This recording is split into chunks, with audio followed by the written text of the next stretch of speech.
Hello students, my name is Deepak. मैं हूं the कावा 94 की तरफ से आप सभी का एक बार फिर से हमारे न्यू वीडियो में स्वागत करता हूं।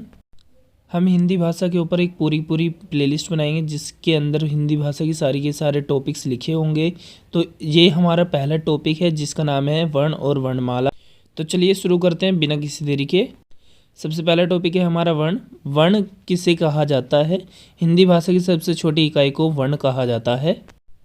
उदाहरण के लिए का, खा, घा, चा आदि कुछ भी ले सकते हैं हम। अब हम बात करते हैं वर्णमाला के ऊपर।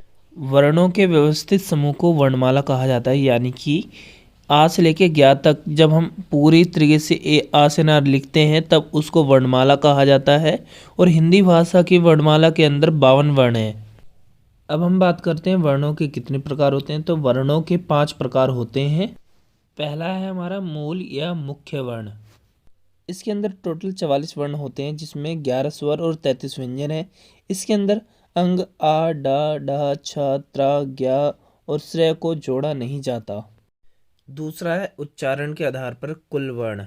ये कुल 45 वर्ण होते हैं जिसके अंदर 10 स्वर और 33 व्यंजन आते हैं। इसमें ऋषि, अंग, आ, श्रेय, त्रय, ज्ञ और श्रेय को जोड़ा नहीं जाता। तीसरा टॉपिक है हमारा कुल वर्ण जिसके अंदर 52 वर्ण आते हैं।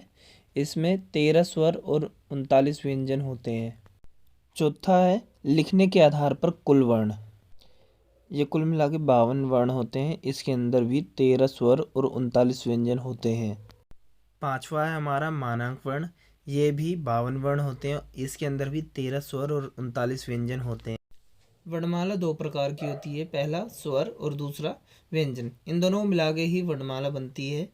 तो इसमें जो स्वर होता है उसका मतलब होता है जिन वर्णों का उच्चारण स्वतंत्र रूप से होता है और जो व्यंजनों के उच्चारण में सहायता देती हैं उनको स्वर कहते हैं। यानी कि हम जब कोई सा भी वर्ड बोलते हैं तो उसमें व्यंजन और स्वर दोनों ही आते हैं। एक तरीके से इस तरीके से आप समझ सकते हो।